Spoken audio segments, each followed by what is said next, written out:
بسم اللہ الرحمن الرحیم۔ السلام علیکم۔ تاریخ پاکستان، سٹوری آف پاکستان کے حوالے سے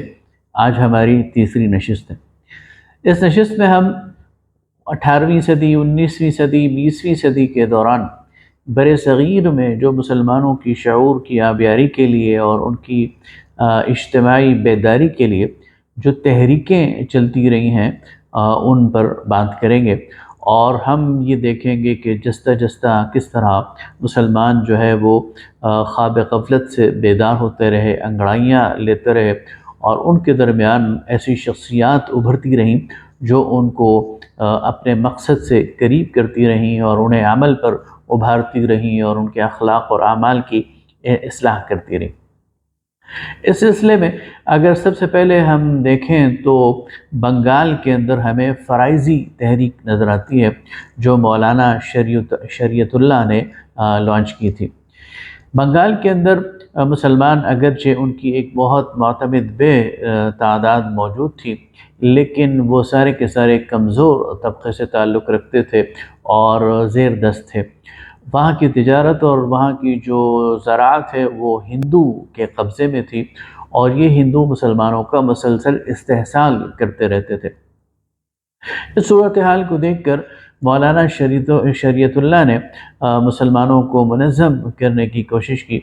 اور انہوں نے یہ دیکھا کہ مسلمانوں کو منظم کر کے سب سے پہلے ان کے اخلاق کی جو تعمیر ہے اور دین کی طرف ان کو جو لے کر آنا ہے یہ بڑا ضروری ہے۔ لہذا اس کو فرائضی تحریک کہا جاتا ہے کہ انہوں نے لوگوں کو جو دین کے فرائض ہیں اس کی طرف بلایا، نماز روزے کی طرف بلایا، زکوٰۃ کی طرف بلایا۔ پھر ان کے اندر ایک اجتماعی حیت پیدا کر دی، اور ان کو جو زکوٰۃ تھی اس کی کلیکشن کرنی شروع کر دی، اور اس کے ذریعے مسلمانوں کے جو مفلوق الحال طبقات ہیں ان کی خبر گیری شروع کر دی اور ان کی مدد کرنی شروع کر دی۔ اس کے ساتھ ساتھ انہوں نے سوشل جسٹس کے لیے بھی قدم اٹھایا، اور مسلمانوں پر جو ظلم ہو رہا تھا اس پر آواز اٹھانی شروع کر دی، اور جہاں اس کو بزور روکا جا سکتا تھا اس کو روکنے کی کوشش کی، اور مظلوم کی دادرسی شروع کر دی، اور مظلوم مسلمانوں کو یہ احساس ہو گیا کہ وہ تنہا نہیں ہیں بلکہ ان کے سر پر ایک پوری تحریک کھڑی ہے۔ تو دیکھتے ہی دیکھتے پورے بنگال کے اندر لوگ جو ہے انہوں نے فرائضی تحریک کا حصہ بننا شروع کر دیا اور ایک حصار میں آنا شروع کر دیا، اور اس طرح انہیں ایک پروٹیکشن کا احساس ہو گیا۔ لیکن 1830 میں مولانا کی وفات کے بعد اس تحریک کو کوئی جانشین نہیں ملا، اور اس کے نتیجے میں یہ تحریک جو ہے وہ ختم ہو گئی۔ اسی دوران دوسری جو تحریک ہے جو ہند کے دوسرے حصے میں اور شمال مغربی ہند میں ہمیں دکھائی دیتی ہے وہ سید احمد شہید کی تحریک جہاد ہے۔ سید احمد شہید نے بھی وہی طریقہ اختیار کیا، لوگوں کو جمع کیا اور ان کو سب سے پہلے ان کے اخلاق کی اور ان کے کردار کی تعمیر کی، پھر انہیں ایک اجتماعی حیت دی، اور پھر ابتداءً سکھوں سے انہوں نے جہاد کا آغاز کیا، اور 1831 میں بالا کوٹ کے مقام پر ان کی شہادت ہوئی، اور پھر یہ تحریک مختلف ادوار میں داخل ہوئی، لیکن 100 سال تک یعنی 1931-32 تک یہ تحریک ہندوستان کے مختلف گوشوں میں جاری رہی، اور کبھی سکھوں سے اور کبھی انگریزوں سے ان کی تنگ و تاز وہ معلوم اور معروف ہے۔ اس دوران 1857 کی جو جنگ آزادی ہے وہ پیش آئی۔ اس میں مسلمانوں نے وہ آخری کوشش کی ہے انگریزوں کی غلامی سے نجات کی۔ اگرچہ یہ کوشش غیر مربوط تھی اور اس کے درمیان کوئی ترتیب نہیں تھی اور اس کی کوئی مؤثر پلاننگ نہیں تھی، اور اس کے نتیجے میں ظاہر ہے اسے ناکامی کا سامنا کرنا پڑا، لیکن یہ وہ آخری کوشش تھی جو مسلمانوں نے غلامی کی زنجیریں توڑنے کے لیے کی۔ لیکن اس کے نتیجے میں مسلمان ایک طرف تو ناکام ہو گئے، دوسری طرف انگریز کا اقتدار وہ بر صغیر پر مکمل ہو گیا۔ اس سے پہلے تو ایسٹ انڈیا کمپنی وہ بر صغیر کے اندر موجود تھی، لیکن 1857 کی جنگ آزادی کے بعد انگریزوں نے براہ راست ہندوستان کا کنٹرول سنبھال لیا۔ 1857 کی اس جنگ آزادی کے بعد مسلمانوں میں دو رویے پیدا ہوئے، اس پہ میں پچھلے ویلاگ میں بات کر چکا ہوں۔ ایک طرف تو دارالعلوم دیوبند کا ریئیکشن ہے، اور دوسری طرف وہ سر سید احمد خان کا ریئیکشن ہے۔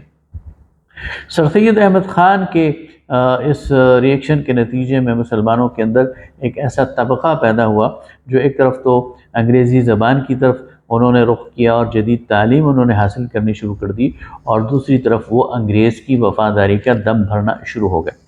1857 کی جو جنگ آزادی ہے اس میں انگریزوں نے مسلمانوں کو باغی تصور کیا، اور اس کے نتیجے میں پھر انہوں نے مسلمانوں کے وہ تمام جو سرکردہ لیڈرز ہیں ان کو سزائیں دینی شروع کر دیں، اور اس کے لیے انہوں نے جزائر انڈیمان میں ایک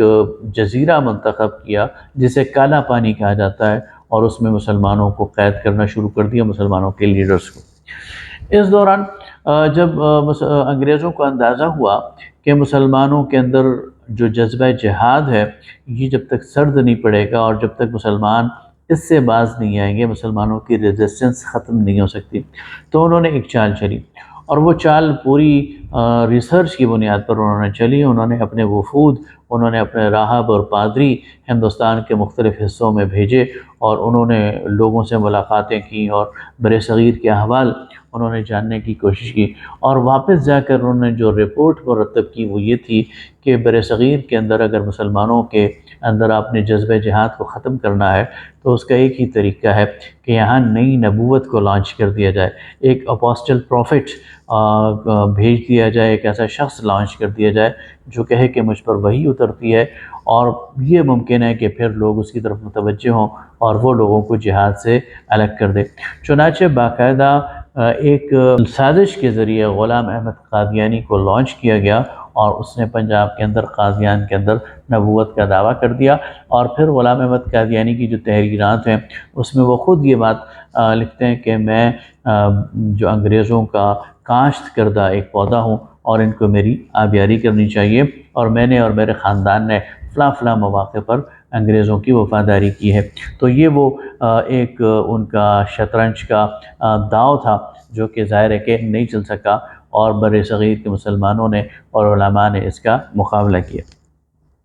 اس دوران 1885 میں انگریزوں ہی کے آشیرواد سے اور خود انگریز ریٹائرڈ آفیسرز کی نگرانی میں کانگریس کی بنیاد رکھی گئی، اور ہندوستان کے جو عام لوگ ہیں اور خاص طور پر ہندو ہیں ان کو ایک پلیٹ فارم مہیا کرنے کی کوشش کی گئی کہ وہ اپنی جد و جہد کو آگے بڑھا سکیں اور اپنے حقوق کی بات کر سکیں، اور انگریزوں کے ساتھ ایک تعلق کو استوار کر سکیں، اور حکومت کے معاملات میں اور سیاست کے معاملات میں دخیل ہو جائیں۔ دوسری طرف مسلمان وہ ظاہر ہے کہ اپنے آپ کو بے دست و پا سمجھ رہے تھے، بے آسرا سمجھ رہے تھے، اور اس میں یہ 10-15 سال گزر گئے، لیکن سر سید احمد خان کا تیار کردہ جو طبقہ تھا، علی گڑھ کے جو فارغ التحصیل لوگ تھے، انہوں نے پھر 1906 میں نواب سلیم اللہ خان صاحب کے قیادت میں ڈھاکہ میں مسلم لیگ، آل انڈیا مسلم لیگ کی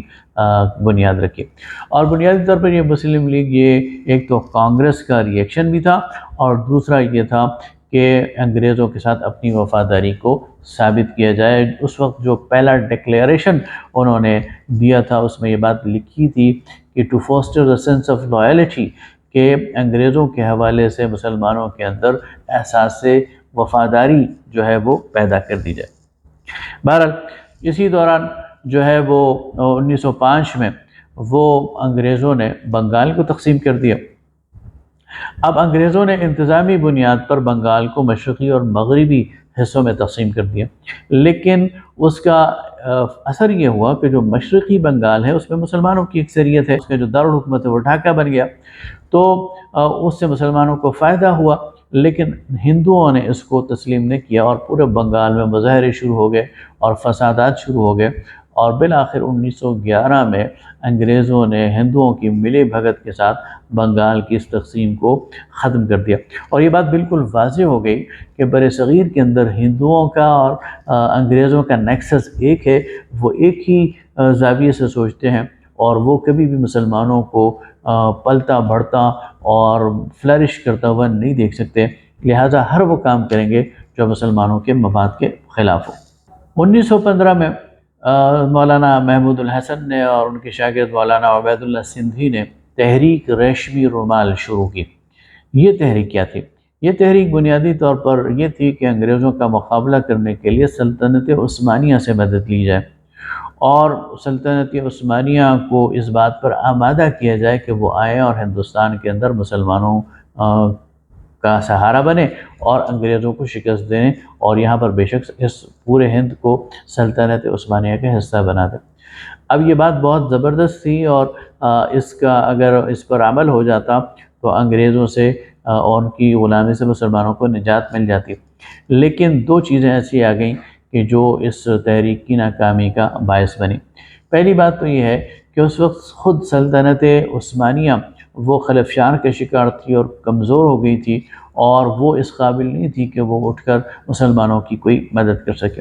اور دوسری بات یہ ہوئی کہ یہ تحریک قبل از وقت ایکسپوز ہو گئی، اس کا راز جو ہے وہ آشکار ہو گیا، اور اس کے نتیجے میں انگریزوں نے اس کی جو قیادت ہے اس کو پکڑ لیا، اور 1915 میں مولانا محمود الحسن کو گرفتار کر کے کالا پانی بھجوا دیا گیا، اور پھر وہ 1919 تک وہاں پر قید رہے، پھر 1919 میں انہیں رہائی ملی۔ دوسری تحریک 1919 سے لے کر 1924 تک تحریک خلافت چلی ہے۔ یہ تحریک بنیادی طور پر مولانا محمد علی جوہر اور ان کے بھائی مولانا شوکت علی نے آرگنائز کی، اور اس میں گاندھی جی نے بھی مسلمانوں کا ساتھ دیا، اور اس تحریک میں مسلمانوں نے بر صغیر کے اندر یہ تحریک چلائی کہ جو خلافت ہے یہ مسلمانوں کی ایک سیکرڈ انسٹیٹیوشن ہے، اور انگریزوں کو اس سے باز رہنا چاہیے، خلافت کو ختم کرنے سے، اور خلافت کو تحفظ فراہم کرنا چاہیے۔ اس کے لیے بر صغیر کے طول و عرض میں جلسے بھی کیے گئے، اور اس کے لیے وفود تشکیل دے کر خود ہند کے اندر وائسرائے سے بھی ملاقات کی گئی، اور برطانیہ جا کر بھی وزیر اعظم سے ملاقاتیں کی گئیں، اور ان کو یہ باور کرانے کی کوشش کی گئی کہ بر صغیر کے جو مسلمان ہیں وہ ترک مسلمانوں کے ساتھ ہیں، اور خلافت پر کوئی حملہ نہ کیا جائے اور خلافت کے انسٹیٹیوشن کو ختم نہ کیا جائے۔ اسی دوران پھر مولانا محمد علی جوہر، مولانا شوکت علی، اور اس میں مولانا ابوالکلام آزاد بھی شامل ہیں، انہوں نے ایک اور موو چلی، اور وہ یہ تھی کہ مسلمانوں کو ہجرت کر لینی چاہیے ہند سے، اس لیے کہ اب یہاں مسلمانوں کے لیے رہنا یہ مشکل ہے۔ اور اس کے نتیجے میں کچھ ہزار جو مسلمان ہیں انہوں نے واقعتاً ہجرت بھی کر لی، لیکن افغانستان میں اس وقت کے جو والی تھے انہوں نے بارڈر پر ہی مسلمانوں کو روک لیا، اور یہ خاندان جو قسم پرسی کی حالت میں پھر لوٹے پٹے یا واپس آئے اور یہاں وہیں ٹھہر گئے، اور اس لحاظ سے مسلمانوں کو بہت شدید نقصان پہنچا۔ اسی دوران مسلمانوں نے ترک موالات کی تحریک بھی چلائی کہ ہند سے، یعنی جو برطانوی سرکار سے مسلمانوں کو جو القابات ملے ہوئے ہیں یا جو اعزازیے مل رہے ہیں یا ان کے جو مفادات ہیں وہ مسلمانوں کو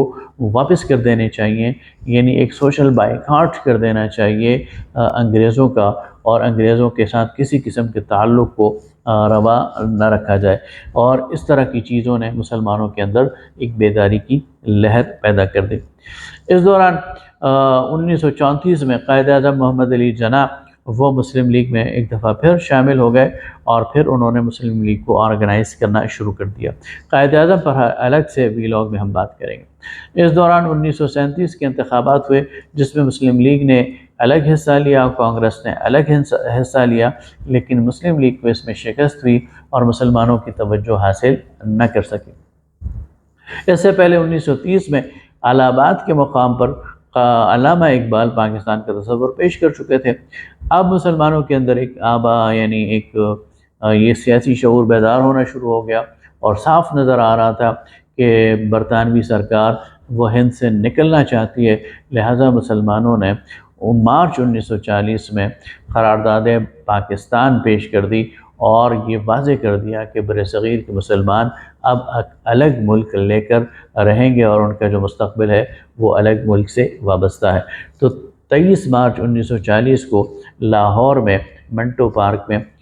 یہ قرارداد پیش کی گئی، اور اس کے نتیجے میں پھر تحریک پاکستان چل پڑی، جو کہ پھر آگے پاکستان کے قیام پر منتج ہوئی۔